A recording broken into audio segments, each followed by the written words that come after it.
윤석열 부활합니까? 아니요. 윤석열 제가 이렇게 보니까 윤석열이 이제 직접 헌재에 가잖아요. 네. 오늘도 가는 것 같던데. 오늘도 가죠. 네. 병원도 제가 보니까, 가고. 네, 윤석열이 제가 보면서 왜 본인이 간다고 했을까? 처음에는 조금 첫째 공수처 수사를 피하기 위해서, 그다음에 둘째 이게 뭐 본인이 직접 가서 내가 얘기합니다라고 하면 재판관이 윤석열의 그 말도 안 되는 얘기하는 변호인들의 말은 끊어도 윤석열 말은 끊지 않을 테니까 뭐 이런 계산으로 2개 정도 생각했는데 그건 10%. 네, 세 번째 이렇게 하는 걸 보니까 네. 어떤 생각이 들었냐면 이게 윤석열의 변호인들이 너무 말이 안 되잖아요. 네. 이상한 말만 하고 네. 서로 얘기할 때는 서로의 말에 관심이 없고 네. 막 자고 나는 그 사람들이 서로 뭐 카톡 회의라도 하는지가 의문이에요. 안 하는 것 같은데 근데 윤석열이 딱 있으니까 윤석열의 변호인단의 수석 변호인은 윤석열이더만요. 윤석열이 모든 거를 이끌고 있고 윤석열이 에이스예요. 윤석열이 거의 물론 윤석열이 하는 얘기도 하나도 안 맞는 얘기고 말도 안 되는 거짓말을 하고 하루면 들통날 얘기를 다 하지만 윤석열이 최전방 공격수고 윤석열이 이걸 이끄는구나. 이게 딱 느낌이 오고 오늘은 뭘 한다는 겁니까? 이 오늘 얘기가 되게 재밌는데 오늘 김용현이 나오는 그렇죠. 날이죠. 김용현이 나오는데 오늘 기사를 딱 보니까 윤석열이 직접 신문할 수도 있다. 김용현은. 그러니까 이 법적 대응의 컨트롤 타워이자 최전선에 윤석열이 직접 서는 그림이구나. 이게 딱 느낌이 오더라고요. 어떻게 보십니까? 저는 그냥 구치소가 답답해서. 그러니까 너무 또 그렇게 가면 이게 뭐가 됩니까 지금 우리가 있으니까 술도 못 먹고. 이거 밖에 나와서는 술을 먹는단 말이에요? 바람이라도 쐬자. 아니 또 모르는 일이야. 왜냐면 그 대기실 같은 데가 분명 있을 거고. 그럼 이렇게 해가지고 이렇게 끝날 때 이렇게 성훈아 커피 좀 타왔냐? 저 커피는 저기 비엔나 커피로다가 이제 해라. 아인슈페너나 살짝 이렇게 알코올을 탄 거를 좀 갖고 와라라든가. 저 비엔나 커피라는 거는 저 비엔나 소세지가 아니고 일단 요 위스키를 갖다가 저기 위스키를 저 한 컵 준비를 해가지고 이제 이건 커피라니까 커피에다가 이제 술을 타는 거지. 그리고 술에다가 커피를 타든 커피에다가 술을 타든 그거 뭐 마찬가지 아니야? 이렇게 해가지고 먹는다. 네. 그러면 요만한 양주 있잖아요. 네. 기념품 양주. 네. 요만한 거. 네. 이렇게 하나씩 하면 이제 이렇게 마시고 근데 갈 때. 우수 변호사가 이제 그런 생각이나 하시고 그럼 어떡합니까? 아니 그분은 그럴 분이야. 내가 볼 때는 구치소에서 뭘 하겠어. 아니 근데 저는 100%라 봅니다. 답답하니까. 아니 근데 제가 볼 때는 또 혼자 있잖아요 구치소에. 그러면은 답답하고 나 술 먹고 싶다 뭐 밥 먹을 때마다 생각나겠죠. 그쵸. 막 아이씨 밥을 닭도리탕 이런 걸 주는데 순두부 쭉찌개 이런 걸 주는데 소주가 없어. 생각이 나겠죠. 그러니까. 그런데 그런 것도 있겠지만 혼자만의 시간이 많아지잖아요. 감옥에 있다고 생각해 보세요. 뭔가 죄를 지어가지고 혼자만의 시간이 많아졌어요. 주로 무슨 생각을 하시겠어요 거기서. 근데 뭐 앞으로 재판 갈 일도 많다고 하고 막 이래요. 뭐 생각하시겠어요? 나의 전략 전술 생각하지 않겠어요? 그렇죠. 네? 주로 그 생각을 하지 않겠어요? 네. 난 가서 이 얘기를 할 거야. 나는 그리고 가서 이걸 그리고 아무래도 현직 대통령이기 때문에 밖의 소식을 아무래도 이래저래 알 거잖아요.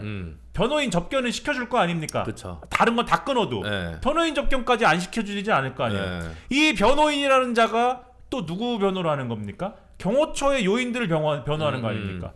김성훈, 이광우 이런 사람들 변호인이랑 똑같은 사람이라는 거 아니에요. 그러면 이 변호인이 지금 많은 상황을 지금 어떻게 지금 돌아가고 있는지 수사 상황이 어떤지 이런 것들을 상당한 정보를 지금 취득하고 있는 거잖아요. 윤석열하고 그 전체 상황을 공유하지 않겠어요? 그러겠죠. 네, 변호사 입장에서 그 당연하지 않겠습니까? 그러면은 그 얘기 듣고 앉아가지고 자 지금 더군다나 나 뭐 출신? 검찰총장 출신. 요렇게 수사가 오고 요렇게 수사가 들어갔다면 그리고 내가 들어오기 전에 해놓은 게 있단 말이에요.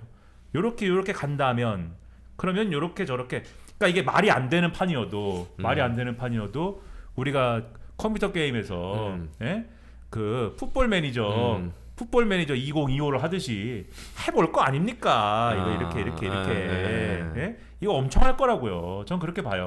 근데 사실 윤이 에이스 출신이었냐? 요것도 이제 또 별도의 이제 물음표가 있습니다만. 아니 그거는 검찰청에선 그런데 지금 팀이 어느 팀이라고요? 윤팀. 차기환, 그다음에 무슨 뭐 배이철, 배보윤, 배모시기, 죄송합니다 이름을 제가 배 변호사님들 쌍배가 있어요. 배 변호사님들 죄송합니다. 쌍배, 배 브라더스. 그다음에 이제 그 조대환 재판관, 조대환 변호사님. 좀 문제들이 좀 있으시잖아요. 제가 있죠. 죄송합니다. 문제가 있다 그래서. 그리고 좀 문제가 없을 만한 검찰의 그 대단하신 분 정상명, 그다음 김홍일 이분들은 안 나오지 않습니까? 이분들은 그냥 팔짱 끼고 있잖아요.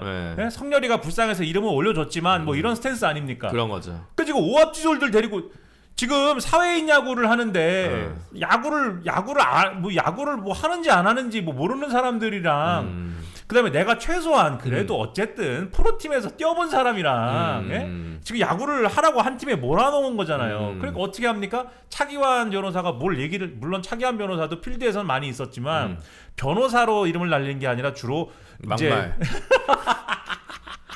다른 걸로 이제 이름을 날렸으니까 뭐 이게 차기환 변호사가 막 2022년에 뭐를 했다고 얘기하니까 툭툭 치면서 3년이야. 이거 하고 거기서 이렇게 얘기를 하고 그다음에 탄핵소추인단이 영상 틀어주니까 계엄군이 이렇게 했습니다. 영상 틀어주니까는 재판 끊으려고 그러는데 제가 말 좀 하겠습니다. 이러더니 저 영상을 보시면은 계엄군이 저렇게 적극적으로 하지 않는다. 저항하니까는 물러서지 않느냐. 이게 계엄을 적극적으로 할 의사가 없었다는 거 아니냐라는 취지의 그런 변론을 거기 있는 변호사들은 아무도 생각하지 않은 그쵸. 대단한 제가 이제 비아냥되는 겁니다. 대단한 묘수, 정말 엄청난 논리, 정말 어떤 기기묘묘, 정말 신묘한 한 수를 딱 두잖아요. 거기서 이 에이스 선수가. 그래서 그런 생각 역으로 들었어요. 네.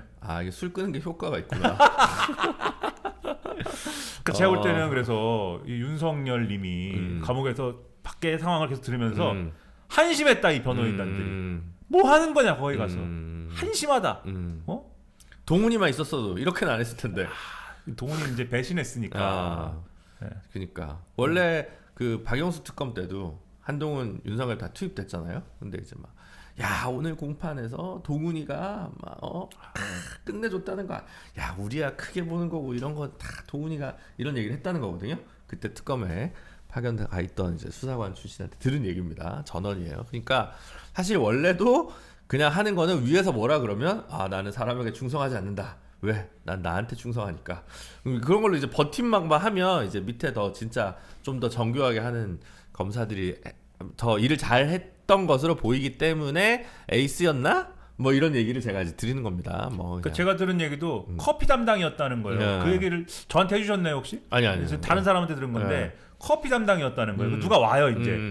특검이니까는 중요한 사람 수사를 할 거 아니에요. 그러면은 그냥 하기 어렵잖아요. 커피라도 한 잔 줘야 되잖아요. 이쪽으로 오셔가지고 저기 이 커피입니다. 저 비엔나 커피인데 이거 이제 알코올이 들어가 있어요. 저기 긴장을 이제 푸셔야 되니까 한 잔 하시고 그래가지고 이제 커피를 주고 뭐 이제 세상 돌아가는 얘기 좀 하고 다른 검사 같으면은 티타임 한 10분 했을 텐데 윤석열이니까 1시간 하고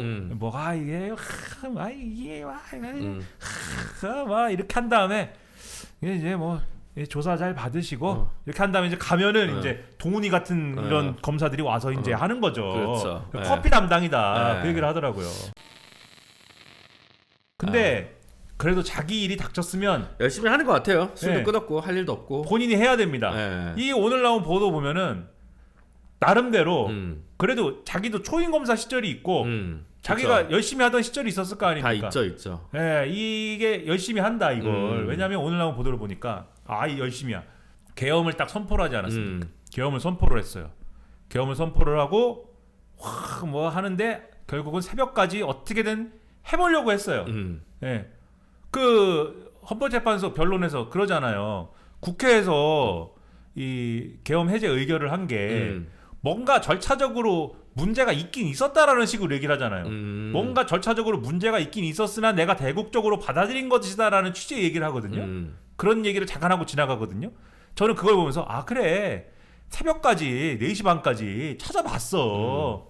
이거를 어떻게든 꼬투리를 잡기 위해서 국회 계엄 해제 의결을 내가 따르지 않아도 되는 어떤 꼬투리가 있는지를 그거 모아놓고 열심히 찾아봤어 이거는. 그 느낌이 딱 들었어요. 그때 꼬투리는 있죠. 아 그래요? 네. 뭡니까? 원래 지체 없이 통보를 해야 됩니다. 국회에. 네. 계엄을 선포하면. 네. 통보를 하면 그 다음 해제 의결을 하는 거 아닙니까? 아, 내가 통보도 안 했는데 해제 의결을 했다? 요런 거? 네. 그럴 수 있지. 근데 사실은 전에도 얘기했지만 포고령은 나왔지만 네. 관보에는 없어요. 네. 계엄을 선포했다는 네. 사령관 포고령만 나옵니다. 대통령의 계엄 선포가 관보로 나와야 돼요. 그러니까 아시당초 계엄은 선포된 적이 없는 거야. 선포된 적이 없어. 야, 그럼 윤석열이 다음 변론에서 그렇게 주장할 수도 있겠네요. 그러니까 계엄은 선포된 적이 없습니다. 왜냐하면 제가 사인을 해서 관보에 나와야 되는데 그러니까 국회에서도 통보된 적이 없는 걸 의결했으니까 이것은 무효입니다. 그러니까 제가 사실은 자꾸 저한테 불법 계엄을 선포했다고 하시는데 정확히 얘기하면은 선포 중이었습니다. 네, 선포 중이었고 선포가 된 적은 없고요. 뭐 이렇게 할 수도 그러니까 이게 뭐 그런 얘기를 하는데 열심히 찾아본 거예요. 근데 그런 것도 그런데 어쨌든 그 난리를 치고 다음 날이 되지 않았습니까? 윤석열이 4시에야 그 저기 출근을 해서 나는 그때까지 들어놓아 잤구나. 그렇게 생각을 했어요. 우리 다 그렇게 생각했죠. 오늘 보도를 보니까 점심을 먹은 거야 이 양반이. 예? 야, 그 와중에 점심을 먹어요. 점심을 누구랑 먹냐? 김용현이랑 먹습니다. 계엄 이제 다음 날 김용현을 불러갖고 점심을 먹습니다. 점심을 먹는데 김용현이 거기에 대해서 뭐라 그러냐? 절대 계엄 얘기는 안 했고요. 계엄 얘기 한 적 없고 그 절대 그 계엄은 이미 끝난 얘기이기 때문에 그냥 밥만 먹었습니다. 이렇게 얘기를 해요. 근데 그런 다음에 그 점심을 먹은 다음에 이게 한국일보 보도인데 점심을 먹은 다음에 김용현이 갑자기 돌아와서는 뭘 하기 시작하냐? 핸드폰을 부시기 시작합니다. 핸드폰을 핸드폰 부셔. 그러면 부셔라. 핸드폰을 부시기 시작하고 나는 원래 나 이제 국방부 장관을 바로 그만두잖아요. 나는 원래 무슨 직책이든지 그만두면 핸드폰을 부셔. 나는 그런 사람이야. 핸드폰을 막 부시기 시작해. 그다음에 자 노트북을 부시자. 노트북을 부시기 시작해. 노트북 왜 부시냐? 그걸로 포고령 쓰고 막 이랬잖아요. 노트북을 때려 부시기 시작해. 와, 그걸 때려 부시고 그다음에 뭘 하느냐? 그날 밤에 그 전설의 그 안전가옥이 열립니다. 이상민이 소집했다는 4인 회동? 안전가옥이 열리고 거기에 뭐 법무부 장관이니 뭐 박성재랑 법제처장이니가 뭐 오잖아요. 그거에 대해서 법무부 장관은 그냥 술 한잔 했어요. 그 얘기 아닙니까? 아무 얘기를 안 한 건 아니지만 별 얘기를 하진 않았습니다라고 얘기한 거죠. 술 한잔 했어요. 이렇게 얘기하는 거잖아요. 근데 그거를 이제 오늘 라디오에 윤건영 의원이 나와가지고 막 하는 얘기를 들어보면은 술 한잔 했어요인데 이게 그 안전가옥의 존재를 삼청동 안전가옥의 존재를 이 전 정권 문재인 정권 사람들은 몰랐다는 거예요. 잘. 그래요? 네. 있잖아요. 삼청동 안 가는 옛날부터 입에 붙잖아. 몰라요 나는. 궁정동 안 가는 그게 그 살인 사건이 나고 이래서 아는데 79년에 삼청동 안 가는 잘 모르고 삼청동 하면 보통 총리공관이죠. 그렇죠, 총리공관. 총리공관이고 뭐 이런 건 많이 했는데 삼청동 안 가라면 뭐냐. 근데 어쨌든 가본 적이 없대요. 윤건영 의원이 이렇게 얘기하더라고요. 추미애 장관한테 물어봤대요. 자기가 삼청동 안 가라고 아세요? 추미애가 가본 적이 있어야 알지 몰라. 그랬다는 거예요. 그러니까 무슨 얘기냐? 이게 뭔 얘기냐? 대통령만 아는 이런 형태의 그런 형식의 안전가옥인 것이다. 그렇겠죠. 그리고 그 얘기는 뭐냐? 대통령이 열어줘라라고 해야만 열리는 곳인 거다. 그러니까는 거기에 만약에 사람들이 모였다라고 하면은 그거는 대통령이 모이라고 해서 모이는 구조인 것이고 그러면은 거기에 그러면은 봐봐요. 낮에는 김용현한테 때려부시라고 시켰죠. 시킨 건지는 모르지만 김용현이 점심을 먹고 갑자기 때려부시기 시작하지 않습니까? 그러면 시킨 것 같은 느낌이 들잖아요. 지금.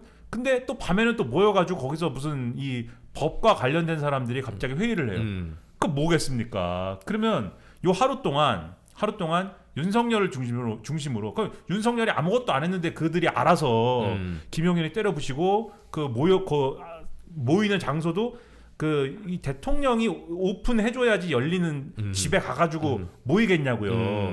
윤석열을 중심으로 윤석열이 이거 이제 법적으로 문제 이제 될 거니까 대엄은 실패했고 작전은 실패했으니까 이제 방어를 시작하자. 이 방어의 컨트롤 타워가 돼가지고 뭔가 움직이기 시작했으니까 증거 인멸이라든지 이런 방어 논리라든지 이런 것들을 만들기 시작한 거 아닙니까? 그러면 요 하루만 그랬을까요? 쭉 됐을 거 아니에요. 이 모든 이 중심에 뭐가 있는 겁니까? 윤석열이 있는 거잖아요. 이때부터 진두지휘를 하면서 한 거죠. 제가 볼 때는 상당히 의심된다. 그래서 지금 헌법재판소까지 나와가지고 이 윤석열이 나와서 얘기를 하면은 김용현이랑 오늘 이제 거의 대峙를 하는데 뭐 아까 이제 본인이 직접 신문도 할 수 있다 이 보도가 나왔다고 말씀드렸는데 재판관도 김용현한테 물어볼 수 있고 이쪽도 김용현한테 물어볼 수 있고 이쪽도 물어볼 수 있다. 근데 이쪽은 지금 거의 수석 변호사가 거의 윤석열이니까 윤석열이 물어본다. 그럼 윤석열이 김용현한테 이렇게 물어보는 거죠. 포고령을 내가 썼냐? 그러면은 이제 뭐 벌써 김용현은 본인이 썼다고 했어요. 그렇죠. 그러니까 그게 이제 거기다 대고 지금 쪽지도 김용현이 쓰긴 썼다고 또 그렇죠. 한 거죠. 그 김용현이 저는 시키는 대로만 했어요. 이러지 못할 거잖아요. 그러니까 이것도 이렇게 가는 거고 그리고 여기에 김용현만 또 나올 겁니까? 이후에 군인들이 나오고 이럴 거지 않습니까? 윤석열이 첫 변론기일에서 거짓말을 쭉 했잖아요. 이 재판관이 물어보지 않습니까? 1. 최상목한테 준 쪽지 그거 비상 입법기구 그거 누가 썼냐? 예, 본인이 했습니까? 아닙니다. 예. 2. 그 국회 그거 할 때 비상계엄 선포하고 군인들이 국회 갔을 때 문을 깨가지고 국회의원 끌어내라고 했습니까? 아닙니다. 예. 그러면 똑같이 특전사령관이든 뭐 이런 수방사령관이든 뭐 이런 사람들이 나왔다고 할 때 나온다고 할 때 그 사람들한테 윤석열이 내가 그랬냐? 이렇게 하면은 그 사람들이 시키셨잖아요. 뭐 이러는 것인가요? 물론 그렇게 할 것이라고 대통령님께서 시켰습니다라고 증언한다고 저는 믿지만 윤석열의 세계에서는 마지막까지 막을 수 있는 거죠. 자기가. 그러니까 이런 모든 전략을 뒤에 있는 누가 세우냐가 아니라 제가 볼 때는 윤석열이 하는 거다. 그러니까 국정원 저기 홍장원 1차장인가요? 거기는 지금 국회 나와서 이제 바른 말을 다 한 거 아닙니까? 네. 그러니까 그런 분들처럼 이제 실제로 다 할 건지. 그러니까 지금 제일 애매한 게 그래서 최상목 쪽지를 뭐 해가지고 또 누구한테 줬다가 다시 받았다는 건지 뭔지. 근데 이 최상목도 최상목 씨도 분명히 지난번에 국회 와서 얘기할 때는 그 발언의 이제 이 맥락을 보면 대통령이 줬다는 뉘앙스입니다. 뭐라고 얘기했냐면은 그러니까 대통령이 불러서 이제 그 국무회의에서 그 난리가 나고 대통령이 오라고 그래서 갔더니 이게 중요한 내용이니까 네 잘 숙지를 해라. 그런 취지로 얘기를 했고 대통령이 직접 주진 않았지만 옆에 있는 사람이 쪽지를 줬다는 거죠. 옆에 있는 사람이 줘서 내가 받아서 이건 이제 최상목의 주장이죠. 읽지 않고 주머니에 넣었다 이거잖아요 지금. 근데 읽지 않을 수가 있습니까? 그렇죠. 읽지 않을 수가 있느냐. 말이 되냐. 그런데 그 자리에서 어쨌든 간에 대통령이 그걸 준다라는 것을 인지하고 그것을 넘겨주도록 했다는 거지 않습니까? 그건 사실상 대통령이 준 거나 마찬가지인 거고. 그렇죠. 그리고 이걸 받은 사람이 어쨌든 국무위원들인 거잖아요. 지금 기재부 장관, 외교부 장관 확인된 게 지금 2명이지 않습니까? 벌써. 그리고 그 내용이라는 거는 매우 중대한 내용이잖아요. 국회 운영비를 주지 말고 그 돈으로 이 비상 입법기구를 만들었고 거기다 넣어라 뭐 이 내용이지 않습니까? 그 내용을 대통령이 모르는데 이 내용을 대통령이 모르는데 국방부 장관이 아무리 계엄을 이제 뭐 주도했다 하더라도 국방부 장관이 임의로 그렇게 써가지고 했다는 거는 지금 말이 안 되고 말이 안 되죠. 이런 내용을 예를 들면 뭐 계엄사령관이 계엄사령부에서 계엄사령부 내에 있는 어떤 조직에게 뭐 그런 종이를 줬다고 하면 그거는 또 한번 논할 계제가 되겠지만 아까도 말씀드렸지만 받은 사람이 국무위원이란 말이에요. 국무위원한테 누가 주겠습니까? 대통령이 주지. 근데 그거를 뻔뻔하게 아니라고 한다. 네. 근데 그 전략을 그러면 대통령이 아니라고 하도록 해야겠다라는 거를 누가 생각해냅니까? 본인 아니면. 그러니까 이 팀 윤석열의 에이스는 어쨌든 지금 윤석열이다. 네. 대표 선수다 지금. 감독 겸 선수다. 하여튼 슬램덩크로 따지면 김수겸이죠. 네. 김수겸. 그럼 지는 거네요. 지기야 지죠. 근데 이제 그런 악독한 일이 벌어지고 있다. 더군다나 쪽지 김수겸에 대한 모독인가 아닌가 지금 한참 생각하고 있었어. 슬램덩크 팬이에요? 우리 상영 팬들 또 많이 보실 거예요. 슬램덩크에서 제일 좋아하는 팀 어디예요?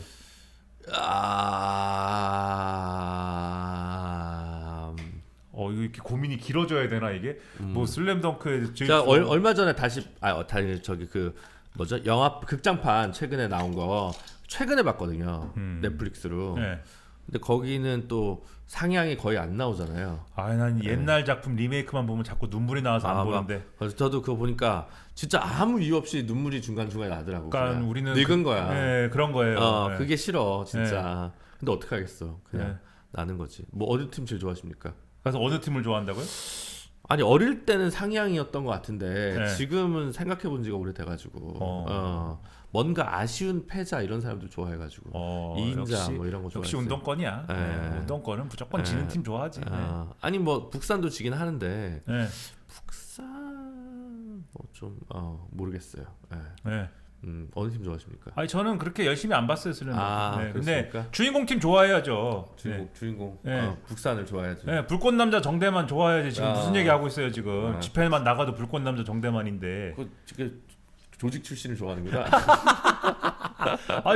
아니 작가가 대놓고 여기 여러분 가슴 뭉클하세요 깔아주잖아요. 정대만의 그 과거사부터 그렇죠. 시작해가지고. 그렇죠. 근데 아무튼 근데 그게 있어요. 또 어쨌든 천재 출신이잖아요. 그 양반 또 그런 점에서는 약간 반감은 있는데 아무튼간에. 그런데 아무튼 뭐 얘기하다가 슬램덩크까지 왔어 이거. 윤석열이 상향의 김수겸이다. 근데 이 쪽지 얘기를 했으니까 쪽지를 보면 또 최상목이 받은 쪽지를 보면은 밑에 8이라고 써 있다는 거 아닙니까? 8. 세 줄 아니었어요? 세 줄인데 페이지 번호가 있다는 거예요. 페이지 번호가. 종이 출력하면은 이게 그 바보같이 그 페이지 번호 왜 넣었지? 아무튼 8이라고 써 있다는 거예요. 쪽 번호 매기기. 습관적으로 넣었나 그거? 8이라고 써 있다는 거예요. 그러면은 앞에 7장이 넣어 있다는 거 아닙니까? 개별적으로 쪽지가 더 갔다. 그렇죠. 7개가 있다는 거 아니에요. 어쨌든 7개는 어딨냐. 드래곤볼 모아야겠네. 그리고 이거는 기획재정부에 준 게 8이기 때문에 기획재정부도 나름대로 이제 중요한 임무를 준 건데 그쵸. 뒤에도 있을 수가 있겠죠. 그렇죠. 그럼 몇 개나 있는 거냐 이게. 근데 상식적으로 저는 그런 생각이 들었어요. 이게 중요도 순서에 따라 나눠졌을 텐데 지금 기획재정부에 준 거의 내용은 아까도 말씀드렸듯이 뭐 비상입법기구와 국회에 돈 주는 요 문제예요. 근데 요거는 현재 계엄을 선포한 당시에 지금 오늘 해야 될 아주 중요한 일하고는 조금 요 중요한 일들하고 비교했을 때는 중요도가 한 단계 미칩니다. 이거. 떨어지죠. 보급에 관한 문제니까. 오늘 당장 해야 될 일은 아니에요. 내일 해도 되는 일입니다. 그러니까 제가 볼 때는 기재부부터는 내일 해도 되는 일. 그러면 요 앞에 7장은 오늘 해야 되는 일. 근데 오늘 해야 될 일 중에 우리가 군에서 일어난 일들은 대충 상황 파악을 했어요. 몇 명이 동원된 것인지 물론 파악이 안 된 부분들이 있습니다. 뭐 HID와 관련된 부분이라든지 파악이 안 된 부분들이 있지만 군에 대한 부분들은 다 파악이 됐는데 아직 파악이 안 된 부분이 뭐냐면 그런 거 있잖아요. 언론사 단전 단수 이런 거. 그렇죠. 이상민 장관이 그렇죠. 협조했다는. 이상민이 뭘 했는가. 그러니까는 언론사 단전 단수 이런 거는 소방한테 물어보다가 지금 파악이 된 건데 소방 혼자 생각한 게 아니잖아요. 시키니까 그렇죠. 이게. 그러면 소방은 어느 라인으로 지금 온 거냐 요청이. 당연히 이상민 장관한테 그렇죠. 왔겠지. 뭐 경찰이나 이런 쪽으로 해서 왔을 거 아니에요. 그리고 그 군에서 오지 않았을 거 아닙니까. 그러니까 이상민 통해서 온 거 아니냐. 더군다나 이상민 잘 생각해 보면 윤석열은 김영현하고 어쨌든 죽고 못 사는 사이인데 그 당연히 이상민하고 어떻습니까? 이상민하고도 죽고 못 사는 사이잖아요. 충암고 후배고 충암고 선배 후배잖아요. 지금 요 관계 서울법대 선배 후배고 그렇기도 하고 그리고 그 계엄 선포한 당일도 지방에 있다가 요 바로 오늘 디데이 됐으니까 바로 올라온 거 아닙니까? 이상민 장관이. 근데 이상민 장관 지금 아무것도 없잖아요. 지금 우리가 찾아낸 게. 이러고 앉아 있죠. 국회에 가서. 나는 선서도 안 하고 나는 수사 받으니까는 선서 안 합니다. 그 얘기하고 그럼 왜 왔어요? 그랬더니 뭐라니까 왔죠. 뭐 이러고 괘씸한 양반이고 처음부터 끝까지 어떻게 다 이렇게 괘씸할 수가 있지 이 양반은? 그분도 권익위 그 전에 저기 부위원장인가 했잖아요. 국민권익위 장관 하기 전에 변호사 하다가 중간에 그거 했단 말이에요. 나이 셌대요. 권익위에서 근무했던 변호사가 저한테 얘기를 해준 거예요. 평이 괜찮았다. 합리적이고 뭐 그냥 이상한 말 안 하고. 근데 이게 무슨 절대 반지입니까? 권력에 뭐 가까이 가면 사람이 이렇게 변하고 흑화하고 이런 게 참. 윤석열 옆에만 가면 이렇게. 엄청난 바이러스예요. 무슨 뭐 하여튼 그렇죠. 말씀하신 대로 그러니까 기재부가 8번이다. 그죠? 그럼 행안부가 4, 5번은 되겠죠. 저도 이제 그 생각을 했어요. 왜냐면 비상 입법 기구를 만드는 걸 준비를 최상목한테 시키는 건 아니잖아요. 이걸 누가 만들고 그걸 지원하는 거지. 예산을 확보하는 거잖아. 그렇죠. 그러면 누가 비상 입법 기구를 저기 누구냐 옛날에 한태현인가? 뭐 하여튼 그런 옛날 헌법학자들처럼 뭐 이렇게 뭘 만들어 김기춘이나 이런 사람처럼 만들어 와야 되는 거 아닙니까? 이건 이렇게 짜면 되고 뭐 옛날 체육관 선거할 때요 이렇게 뭐 이렇게 했습니다. 이래가지고 뭐 뭘 짰을 거 아니에요. 그걸 짠 일을 했겠죠. 그걸 박성재, 이완규 사실 법라인에서 해야 되는 건데 어디서 했는지는 모르지만 아니면 뭐 수석한테 시켰을 수도 있고 그것도 따져봐야겠죠. 사실은 아직 안 나온 거겠죠. 그래서 또 특검을 해야 되지 않나. 예를 들면 법무부 라인에서 가동됐다고 하면 검찰이 이거 할 수 있겠어요? 하기 어렵죠. 네, 법무부랑 이런 데가 관여했을 수도 있기 때문에 결국은 또 특검이 할 일이 커진다. 또 네. 언제 통과되냐 도대체. 네. 최상목. 네. 최상목 또 시간 끌고 있는데 네, 최상목 씨 똑바로 하세요. 가서 좀 혼내주세요. 집에 가서. 아 집에 잘 안 가서. 요새 집에를 안 가세요? 아니 새벽에 가잖아요. 새벽에 제가 보통 한 3시쯤 가는데 그 전에는 어디서 있다가 여기 있습니다. 네. 근데 새벽에 이제 이렇게 가면 네. 한 명이 서 있습니다. 그 저기 뭐냐 그 바깥에 야외에 서 있는 경비가 한 명 있습니다. 네, 그래서 골목에 있어요. 아파트 들어가는 골목에. 네. 가다 깜짝 놀라요. 제가 왜냐 새벽에 아무도 없거든 사실. 3시 4시에. 그리고 차 한 대가 네. 하루 밤새 시동이 켜져 있습니다. 왜냐하면 누군가 이제 교대를 해줘야 되니까 추우니까 이제 차를 이렇게 틀어놓겠죠. 그러니까 막 매연이 그 차는 또 전기차가 아니야. 뭐 하여튼 뭐야? 카니발 같은 게 이렇게 한 대 있어. 2대 중에 한 대가 늘 하여튼 색깔이 다른 2대가 있는데 있고. 근데 이제 저도 일찍 나오진 않는데 가끔 뭐 지난주인가 SBS 라디오 아침에 나가야 되니까. 간만에 좀 일찍 나옵니다. 한 7시쯤 나와요. 나오면 이렇게 일단은 좀 많아. 출근 직전이니까 이렇게 그 뭐냐 사복 입은 아저씨들이나 뭐 이런 분들이 한 10명 있는 것 같아. 예. 근데 밤에는 그렇고 이거 국가 경호에 관한 문제인가요? 얘기해도 되나? 어쨌든 뭐 그렇습니다. 근데 제 생각에는 아파트 옥상에도 한 명쯤 있지 않을까. 왜냐면 이 옥상이 열려 있고 이 라인에서 들어가가지고 이렇게 가서 내려갈 수 있으니까 혹시 테러가 나면 안 되잖아요. 그렇죠. 그러니까 옥상 정도에 한 명 있지 않을까? 뭐 이런 생각이 들고. 저격수가 있어야죠. 다른 한편으로는 아니 그래도 어쨌든 권한대행의 권한대행이지만 원래 이제 권한대행이 국무총리면 삼청동에 있는 국무총리 공간에서 자면 되는데 이거 뭐 70년대 지은 페인트 칠도 안 하고 있는 아파트 전세 사시는 분인데 나나 그분이나 근데 이제 나나 최상목이나 비슷하다 뭐 이런 그런데 근데 조금 최상목은 경호해주고 난 안 해주냐 아니, 뭐 이런 아니 좀 약하지 야망을 지금 드러낸 겁니까? 좀 너무 안보가 경호가 취약한 거 아니냐. 그러니까 잠시 좀 뭐랄까 사는 데를 좀 이렇게 옮겨야 되는 것은 아니냐라고 하는 생각이 들더라고요. 어디로요? 뭐 구치소로? 어디로? 아니 진짜 아니. 어쨌든 좀 약간 비상으로 그러니까 그거를 생각한 사람은 없었던 것 같은 거예요. 말하자면 국무총리 밑에 있는 다음 순번에 있는 어느 장관이 권한 대행을 했을 때 이 사람의 경호를 생각해서 어떤 관사 같은 게 좀 경비가 되는 그런 데 있어야 되는 거 아니야. 이 나라는 살다 이제 권한대행 전용 공간도 있어야 되겠구만 이거. 아니면 한남동 공간에 가셔라. 그리고 거기는 건희 누님이 계셔야 돼. 거기는 서초동 아크로비스타를 가셔라.